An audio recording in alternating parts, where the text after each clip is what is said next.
I am so excited to have Kelly here with us. I will turn it over to Karen so she can introduce her and we can enjoy this de-stressing time. Yes. So excited. I am so honored to introduce y'all to my friend. I met Kelly Hopkins, gosh, I think it's been 2 years ago, I think a little perhaps. more. And I had her on my podcast when I first launched it. That's how we got to know each other. And she has been bringing just happiness and all of this joy and laughter into my life ever since. And just virtually, we've never met in person. But so you know her, Kelly Hopkins is a happiness coach. And she's a facilitator with decades of experience working with groups, both large and small. After spending 26 years working in social services, Kelly quit a high pressure job running a very large program in LA County. And she moved with her two very young children, they were 1 and 3, to the jungles of Costa Rica. Burned out and realizing that she had been using work to avoid some very long-standing personal issues, Kelly began to heal. She also then began connecting art with her healing and helping her neighbors. And that eventually became her coaching business, Soul Exploration Through Art. Now, today, Kelly works with women all around the world to help them get unstuck, clarify their purpose, and unleash their passion, which is what I love about Kelly. She's so good about connecting that. And so today, she's going to help us unlock the vice grip of overwhelm, overbusyness, stress, and tension into painting a brand new life for yourself through the art of soul exploration. Kelly utilizes exercises that she's created involving various creative tools, and each exercise consists of a combination of journaling, meditation, visualization, and art, primarily painting and drawing. We're going to get just a tiny taste of that today. But if you are interested in connecting and learning more or having Kelly speak to your group or organization, I'll share the links where you can get connected with her. But it's Kelly Hopkins and it's Soul Exploration Through Art. And Kelly, I'm going to turn it over to you, and I am going to give you also the ability to share. So I'll make you a co-host. If you want to share your screen or anything, you will be able to do that as well. So thank you so much for being here with us all the way from Costa Rica. Okay, of course. Thank you. Thank you so much for having me.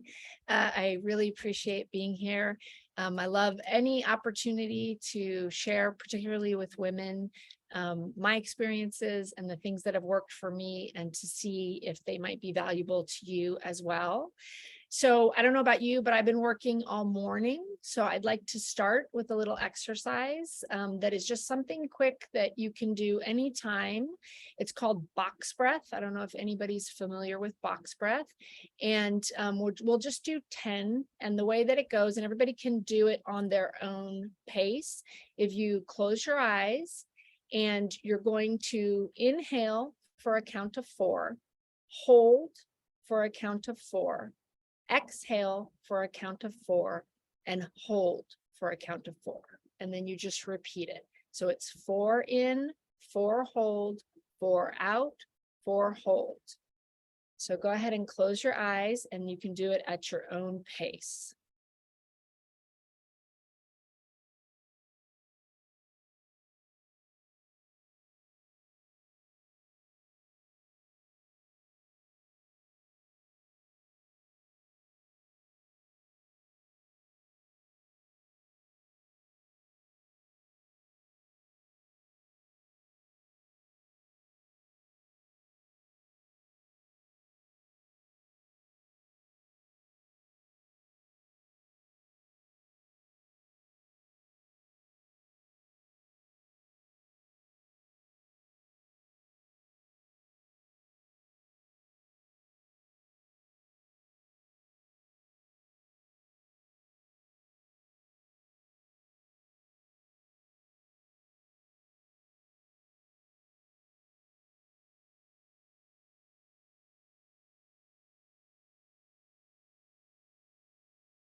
And take a deep breath in and out. Do you feel differently than you did when we started the meeting? I know I do. I just came from another presentation and I was all from that, and that really helped me. And you can do as little as, sometimes what I'll do instead of trying to keep track of it is just set a timer and just do 2 minutes of box breath, 30 seconds of box breath. And it's a tool that you can utilize. And I'll actually put it in my schedule because I know there's certain times of the day that I tend to need a reset. So I'll put it in my calendar, around 10 in the morning, around 2 in the afternoon, box breath, and it just pops up. And if I can't do it, I'll actually move it in my calendar to another time in the day when I think I could do it. But it gives you that opportunity, take as little or as much time as you have, but it helps you to not just go all day. It gives you an opportunity to take a second, and I think things kind of your sense that everything's so important just kinds of gets away from you when you don't take a minute. And so by taking a minute a couple times a day and doing that simple, and there's a lot of different kinds. You can also do in for a count of 4 and out for a count of 8, because a larger exhale actually is really powerful for releasing tension. So any kind of breath, really, if you take 30 seconds, a minute, a couple times a day, it can really help you to stay in the moment, not get caught up and get sort of swept away with what's going on in your day. It's also really for anybody that has kids. I have an 8 and a 10-year-old. It's a really valuable tool for children as well, in school and at home. When things are getting a little, if they're getting upset, it's taking a minute to be able to recenter. And another thing, and I don't know, I'm going to open my chat's not open. I saw a couple things come in. Oh, okay. So the other thing is the center line of your body is called the midpoint. So when you break the midpoint, it also, like when you get caught up in stuff, when you feel stress, your amygdala is putting your brain into fight, flight, fear, and fawn, which I'm sure you guys have all heard of. The fawn is newer, and it's something that people didn't realize is that when we kind of shrink in response to things, it's the same part of the brain that has been activated. And it's prehistoric, like it's old stuff. It's to keep you alive, but our brain doesn't know that. And so when things trigger us, we immediately go into that place, and you sometimes don't even know that you've been triggered. There's a great book, and excuse my language, it's called Unfuck Your Brain. And it's awesome for understanding these things. And one of the things that really stuck with me from that is, like, she gives an example of if you're driving past a field of flowers. For some people, that will be evocative, and it's like your subconscious brain. You're driving by, you're not thinking about the flowers. Your subconscious brain associates it with something beautiful, something fun, something nice. Somebody else, their subconscious brain associates it with a funeral and death. And you drive by a field of flowers and all of a sudden you feel bad and you don't even know why, right? And so when you find yourself in a place of not feeling good in whatever way, these are all tools. So the breathing is a tool, but also crossing the midline of your body. So if you give yourself a hug, I don't know if you're open to giving yourself a hug right now, but if you give yourself a hug, you cross the midline of the body. And all of these tools are about popping your brain out of fight, flight, fear, and fawn, and allowing your executive brain to come back into control, to be in charge.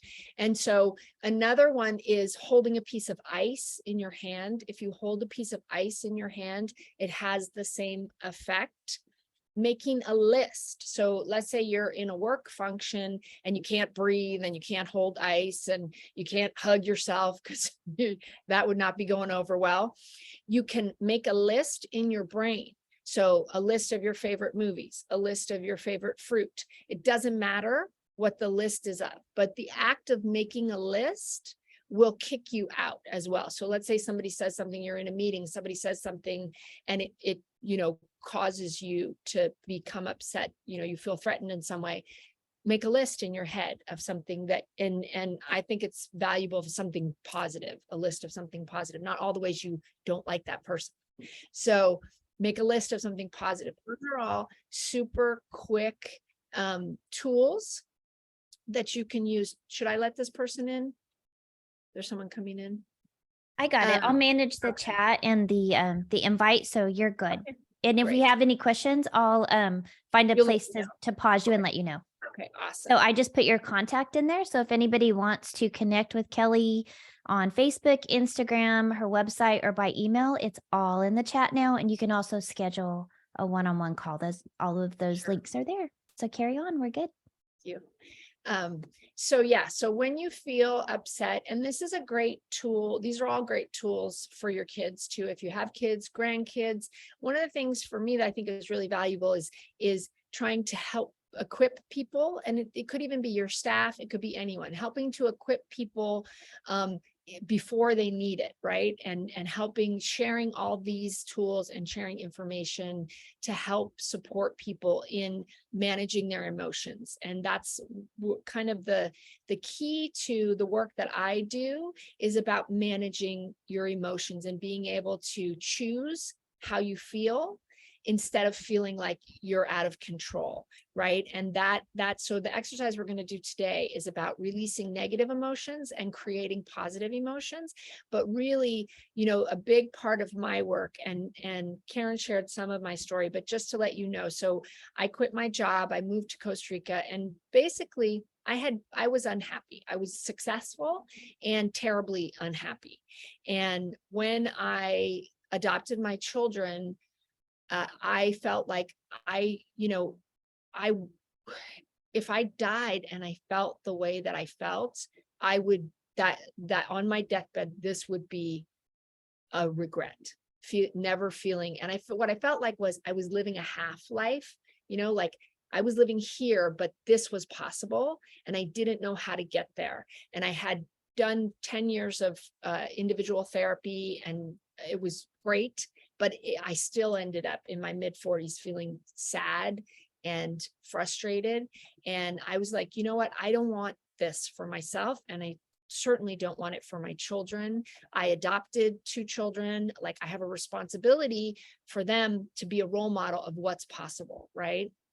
So when I quit my job, I had no idea what I was doing, and at times I thought I was crazy, but I think what I was searching for me, and coming here allowed me that opportunity to connect with myself. And I started an art group in my yard here with my neighbors. And I took my social services experience and I took my love of creativity, although I'm a terrible artist. So if any of you can't draw, do not worry. This has nothing to do with artistic ability. It's all about the brain and what happens when you engage in creative activities. Because when you engage in creativity, you access other parts of your brain that are not normally accessed. And I have some quotes and stuff around that research. I can put it in the chat or share it with Karen, because it's kind of a waste of our time. So I'll share it with you, but needless to say, you access parts of your brain. So one of the National Institutes of Health did a 10-year study on this, and they're using art with veterans and with PTSD all over the country now. And one of the examples that I found really helpful was when you meditate, you're primarily using your brain. And when you jog, for example, you're primarily using your body. And what creative activities do is it allows you to use both. And when you're using both your body and your mind, and for me, I believe your heart and your soul as well, you are accessing, and they've done brain scans, you're accessing different parts of the brain that are not accessible in other ways. And so when you're engaged in something like talk therapy, when you're expressing your feelings through your words, you're limited in what you're accessing and what you're able to get at and what you're able to release. And when you're doing creative arts, and it's not just drawing, dancing, music, all of the creative, journaling, all of it has the same. It's that mind body in action connection that accesses those parts of the brain. So, and something else I didn't say at the beginning, I'm a huge like back and forth guy. So if you have a question, if you want to say something, feel free to, turn yourself on and unmute yourself. I'm that's totally fine with me. And I love any kind of interaction that you want to have. So what happened for me was I started this art group. I took my love of creativity, even though I suck and I was literally told you suck by an art teacher when I was in middle school. And you're so and they took me out of I was originally the first year of middle school, I was in the fine arts elective track. And they fired me from it. And in the second year, I was wood shop and, all those ones, I was devastated because Oh my gosh, that's so funny. And now you're teaching it. This just tells you. No, it's ridiculous. Don't listen. No, don't listen. Don't listen to anyone. And so I when I was in my 30s, actually, a boyfriend said, because I was a theater major in college and I ended up having a theater production company. And then that was concurrent to my social services work. And he was like, you should really do, art. And I was like, well, I suck. I can't do that. And so he commissioned 2 pieces from me and said, I'm going to pay you for these. So you have to do them. And I'm like, okay, but what can I draw? And he's like, I want you to draw your feelings. And I was like, oh, okay, I could draw my feelings. And so that was kind of the beginning of all of it. So when I moved here, I started this art group with my neighbors, and I took my social services experience. I took my love of creativity, and I started just playing around. And each week we met Tuesday mornings on my patio. And I keep pointing this way because it's a different house. It's the house that I sold here that I don't live in anymore. So that's why I'm pointing over there. And so we were just playing. I was just making up stuff and trying different things. And then everybody started to feel better. And I started to feel better. And I got really curious about why I felt better. So I started doing the research and looking at all the studies and then being much more intentional in what I was doing and being able to understand the impact that it could have. And I was healing. And it was really focused on experiences that had happened in my life where I had left a little piece of myself in that place, in that moment. And I didn't realize, and I was able through art to reconnect that part of myself. And that created much more stability in my emotional self and much more enjoyment in my life. And then I got a coach, and he did a lot of kind of regressive work, and he was doing this regressive session with me. And just as a little background for this story, my whole life, my mother was a Marxist. She's not now, but she was. And we were all like Democrats and blue, my whole entire life. Like, this was super important. This is a hill I would have died on. And I was in this coaching session, and this guy was helping me go back. And he's like, he kept taking me back. He's like, where are you? And I'm like, I'm in a stroller. And, my eyes are closed. And he's like, where are you? And I'm like, I'm at a march. And I could see, and it's still always emotional for me, I could see all these people yelling and screaming. And I could see my mom, and my mom was yelling and screaming. And I was like, everybody's shouting. And I could see my mom, and I could feel my love for her. And I was so overwhelmed. And he said to me, that's a lot to put on a baby. And I was like, oh my God. It's not me. It's not me. I'm a person who moves through the world with love. I'm a person who is not divisive. And I spent 48 years of my life fighting. And it was radical. And I put it down in that moment. and I never picked it up again. And I don't engage any of that now because it doesn't feed who I am.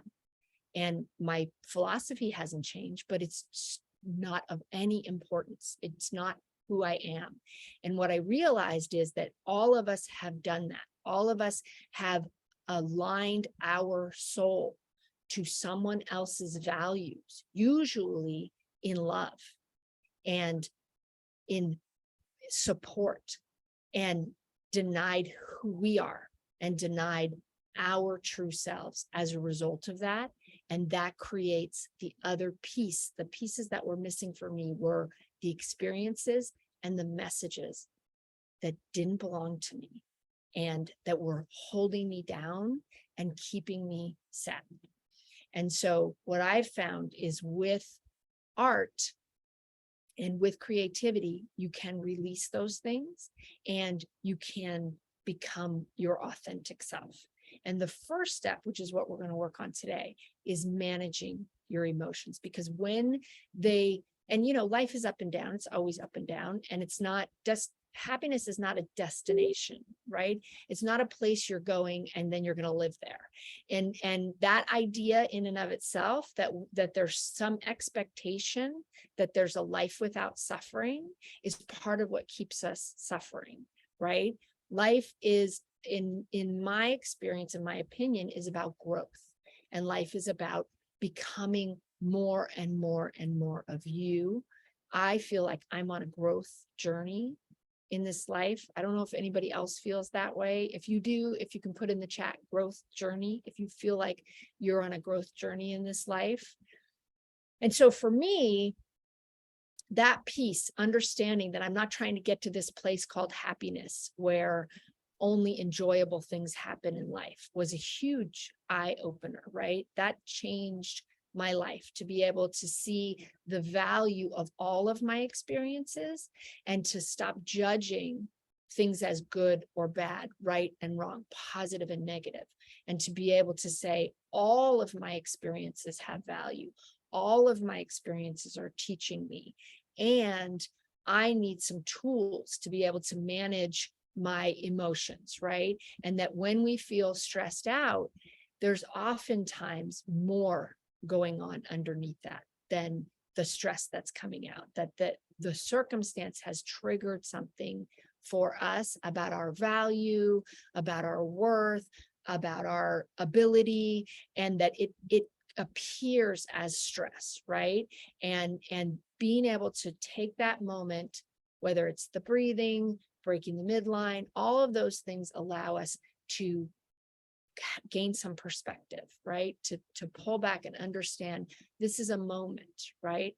I'm okay. Everything's okay. Help your brain to move back into your executive brain and to be able to understand that you're safe, right? And then the exercise that we're going to do now, and I don't know if you guys have, what's ideal for this is paper. For the first piece is a piece of paper that's blank. If you only have lined paper, that's fine. But if you have a piece of like printer paper, one piece of paper, and a pen or a pencil for journaling, and then some colors. If you don't have any colors, you can do it without colors, but it's helpful to have colors. So if you have any colors, crayons, markers, colored pencils, anything, that can be really helpful. If you don't, you can totally do it without it.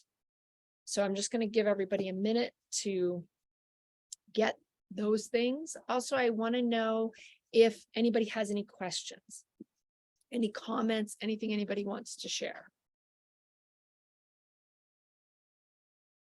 And then if people can just put ready in the chat, then I'll know that we're ready to move on to the exercise and give you this tool. This is a tool. So there's two pieces of it. The first one is releasing negative emotions. And then the second piece is creating positive emotions. And these two exercises can be used one after the other, like we're going to do today. And they can be used separately. And again, they can be shared with anybody. If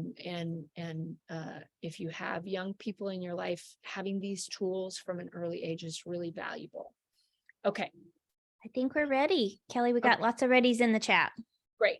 Okay, so the first thing that we're going to do is, and this needs to be genuine. So we've done some breathing, we've done some talking. You may not be in an emotional place at all, and that's okay. But it needs to be authentic. So don't manufacture an emotion for the purpose of the exercise. If you don't have anything going on right now, then just write about that. Sometimes you'll be surprised that something will come up when you do it. You know what? I'm just going to grab a piece of paper. Here I am telling you to get ready, and then I left my paper over here. Sorry.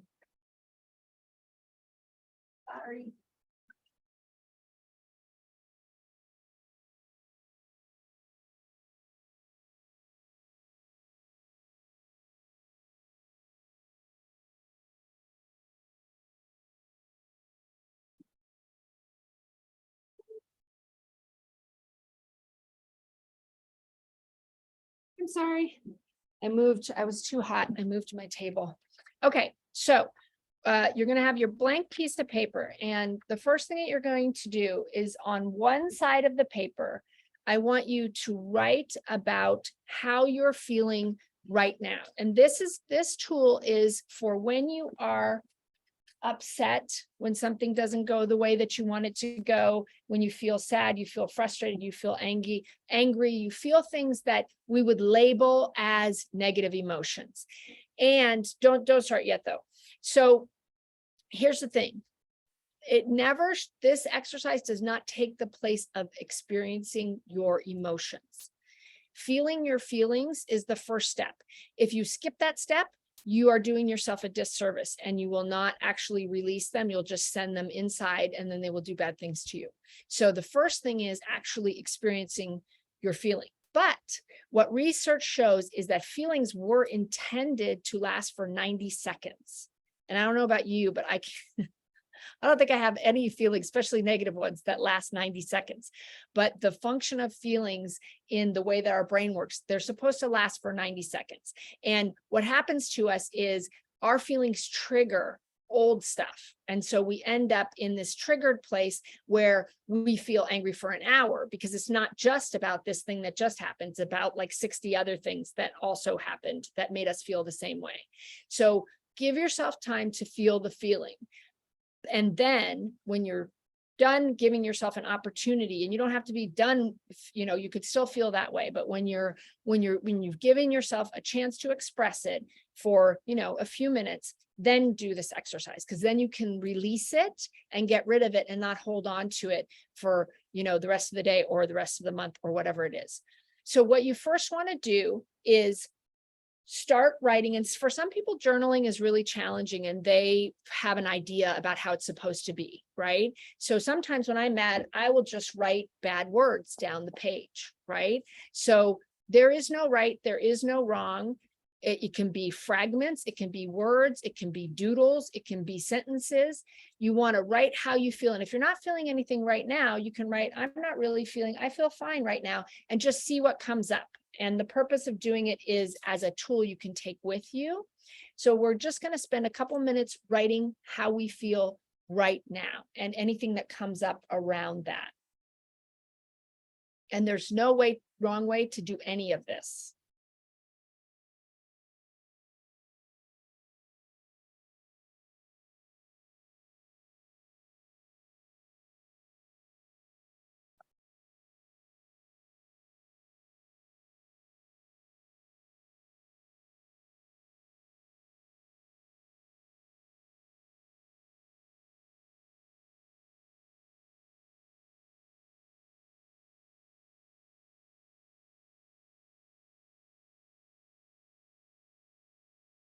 And as much as you can, try to really invest your feelings in your words.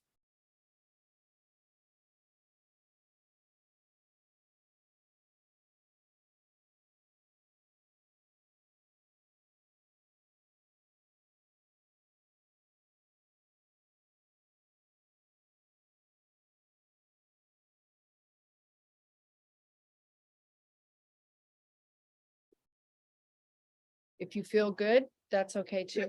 That's where I'm at right now. Whatever you feel is okay.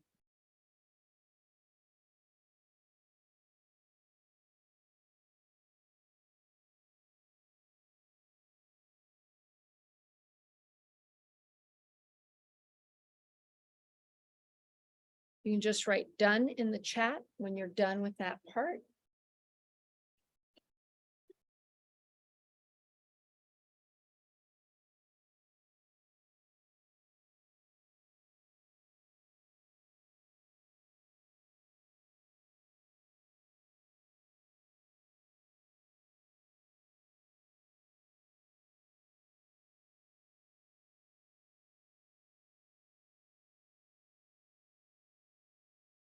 Okay, so you have your words on one side, the other side is blank. I want you to flip it over so your blank side is up and get your colors out, because we're going to do a meditation, a little visualization, and then you're going to draw.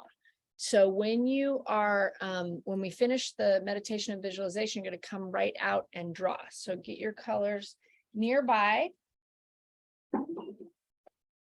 And then you want to go ahead and sit comfortably. You can turn off your cameras so you don't need to worry about anybody looking at you. I might even ask you to say something. So if you're in a place where you can't say something, just say it in your head. And I want you to, once again, take a deep breath in and out. And with these feelings that you were writing about, I actually don't want you to lessen them. I want you to invest in them. I want you to feel that feeling more. And a lot of times we can identify somewhere in our body that we feel a feeling. So if you can think about the words that you wrote, the feeling that you're having, maybe something happened this morning and you're still upset about it. Maybe you're feeling great. Well, however you're feeling, if you can identify a place in your body where you feel that, and I want you to see that as energy and give that energy a color, right? And really see it grow. So breathe, when you breathe in, breathe into the feeling and make it bigger, make it bigger. So if you're mad, get really mad. And if you're sad, get really sad. If you're happy, get really happy. Every time you breathe, breathe more into that feeling and see that energy get bigger and bigger. And now I want you to imagine it coming up through your body from wherever it is, coming up through into your face. And I want you to imagine breathing in and then breathing that feeling out in front of you. And I want you to imagine seeing it in front of you. What colors does your feeling make? What shapes does your feeling make? And maybe it's multiple feelings. Maybe it's multiple colors and shapes. It could be realistic. It could be completely unrealistic. And breathe and express it out in front of you. And imagine that you can see your feelings in front of you as a picture. Could be shapes and colors, could be something real.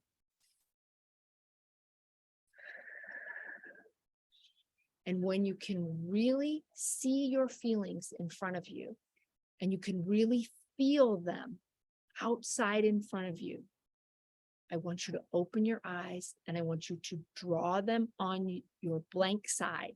And I want you to infuse them. If you're mad, I want you to put that madness into your picture. If you're sad, put it into the picture. Use your energy to infuse it as if it's flowing through the pen, through the pencil, onto the paper from your body, and just draw it out. And it doesn't have to be realistic. It could be realistic if it comes out that way, and just draw it into, the most important thing is infusing your feelings into the paper. Let's say you saw something you can't draw. Just do your best draw the feeling. If you can't draw the specific thing, draw the feeling. Most importantly, express it into the paper as if you're impressing on the paper those feelings.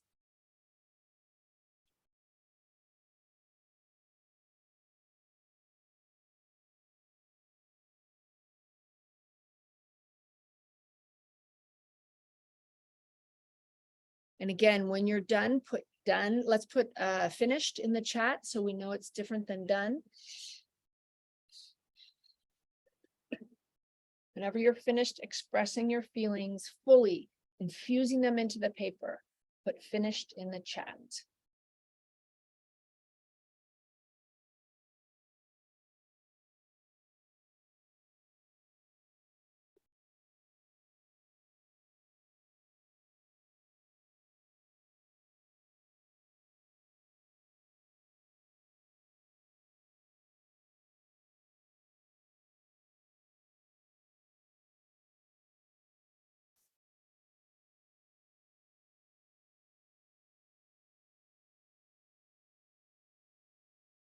Okay.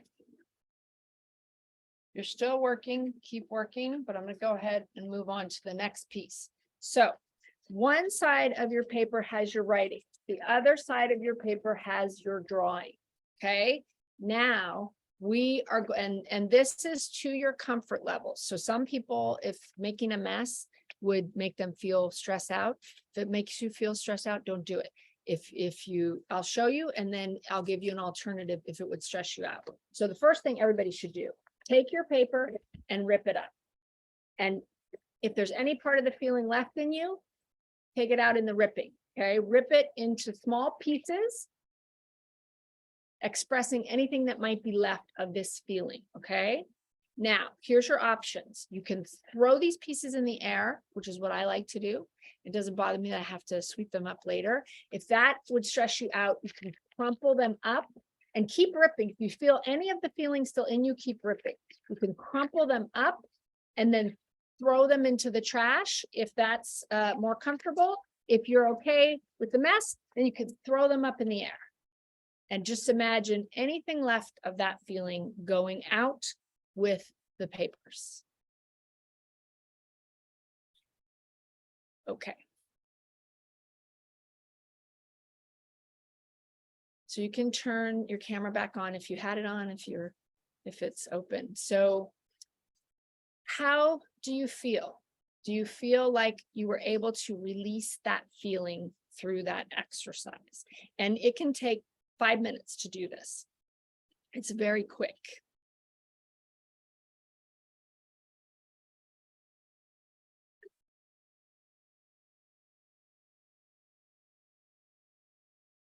Anybody have any feedback?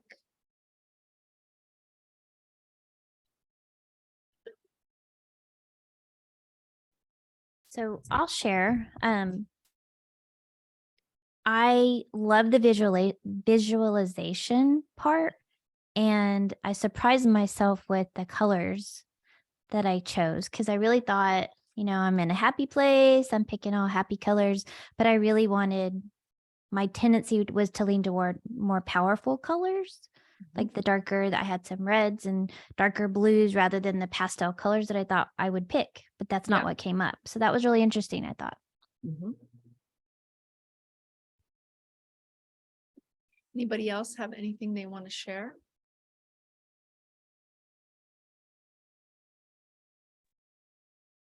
Yeah, sorry, go ahead.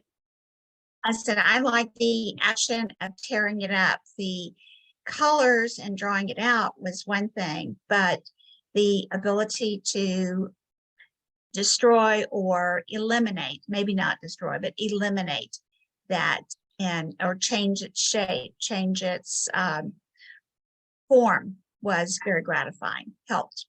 Yes, and can take its power away, right? Because you ripped it up and you threw it away. Yeah, it's definitely, yeah.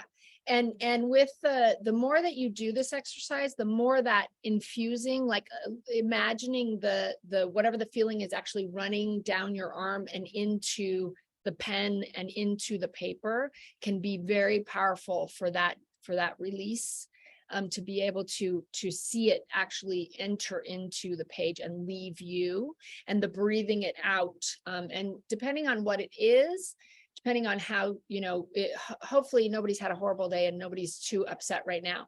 But when you do this, when you're really in a moment of upset, it's incredibly liberating. And sometimes that breathing it out onto the imaginary page, you would spend more time doing that until you feel like it's outside of you, and then continuing that process with the infusing it in the marker, and then the ripping. It all has a real like releasing. That the purpose of this exercise is to release negative emotions.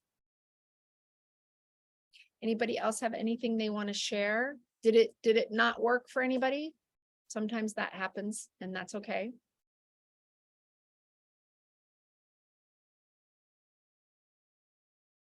So visualization is really significant in the work that I do, because you're in that place of connecting with self in a way that's not about your brain. And it really helps you to know yourself better, and to find those things that need to be released. And the way that they manifest in colors and shapes and pictures, it really helps to put them out. And then when you draw them, it allows you to separate yourself from, whether it's experiences, whether it's messages, whether it's emotions you're having in a moment. It's very, very powerful. And there's a lot you can do with this work. So we have like 10 minutes left. The other part of this exercise, which is creating positive emotions, is a little bit longer. So I don't know, I want to respect everybody's time. I can send it, Karen, to you in a video format if that's better. And we could talk about some other strategies and stuff with the time we have left. I don't know what works best for everyone. If you want to share it, that would be fantastic. I think it would be really helpful to have both sides of this. So that would be great. Yes. Yeah, because I don't want to, go over into people's work day.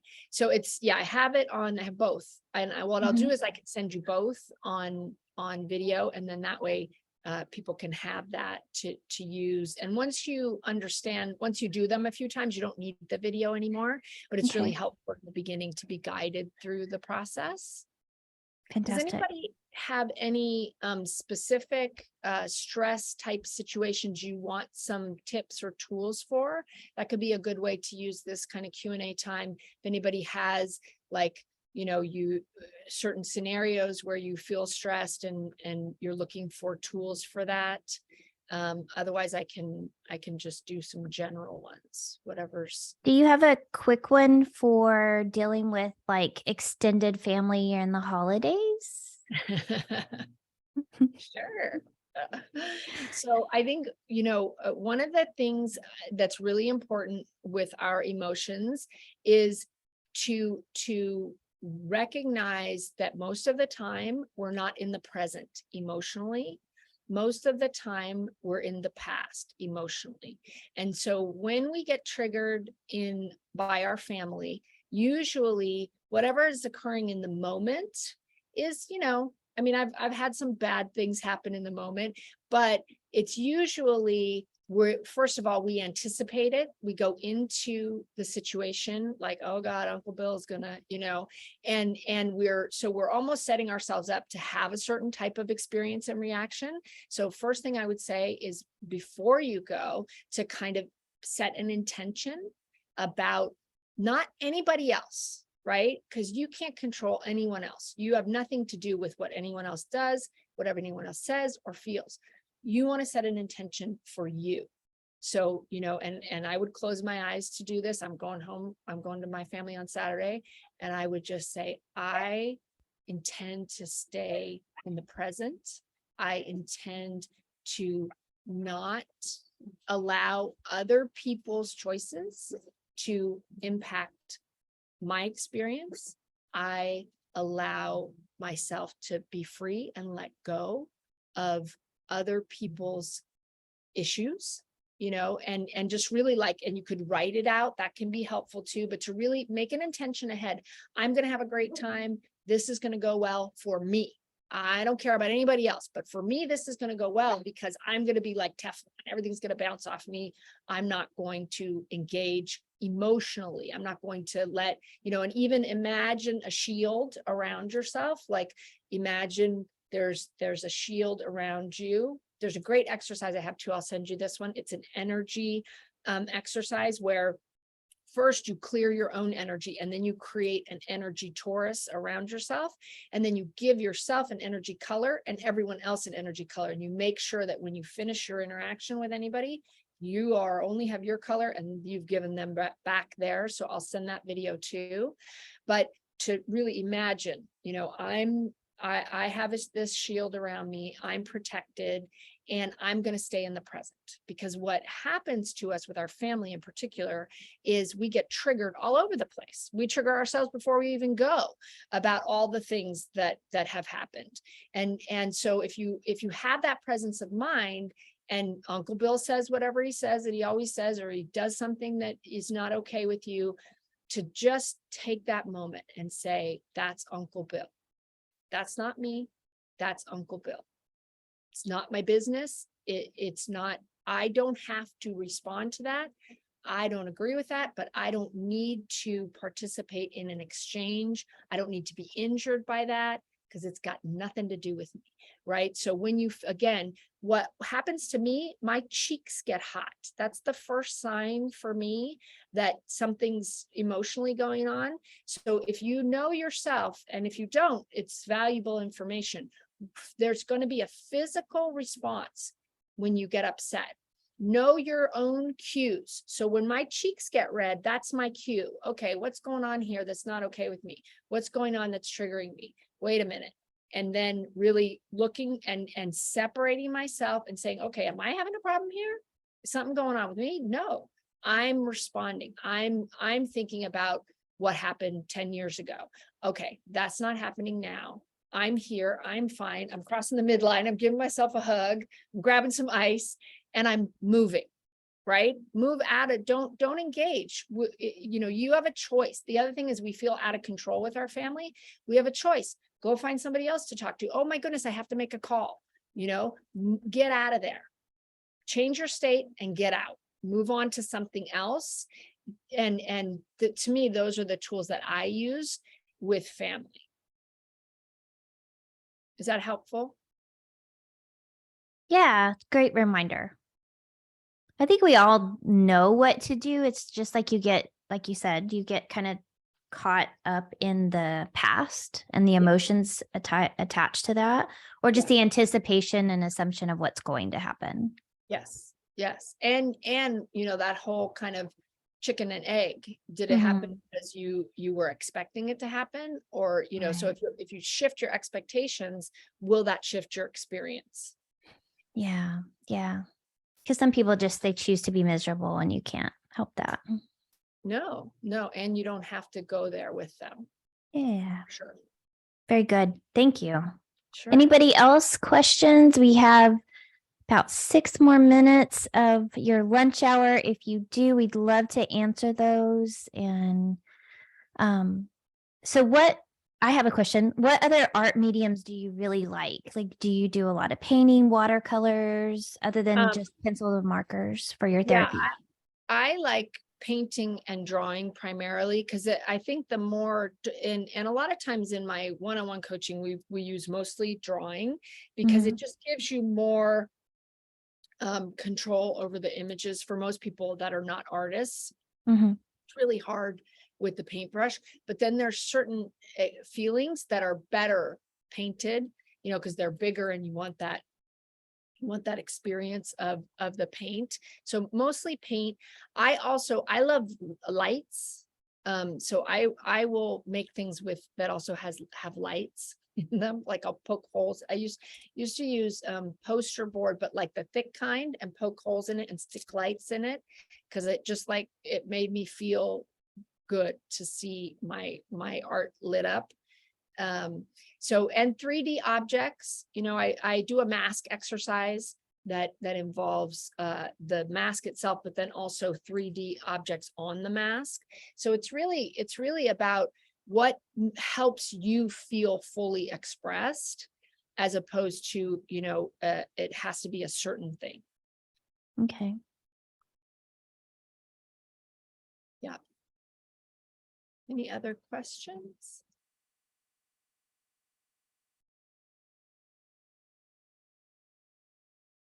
Give people a second to come off mute. I loved hearing your story. I loved hearing how all of this came to be. So thank you for sharing that. And it looks like Laura Garza and Deanna both came off mute. Go ahead. Yeah. I think you've given us, I'm sorry, great information. And, I like the visualization as well. And I'm a photographer, so I like to take pictures and just look at them. And I have some out close to my bed. And I just look at them. Okay, I remember that sunset when I was driving, taking a picture, going home from Corpus Christi.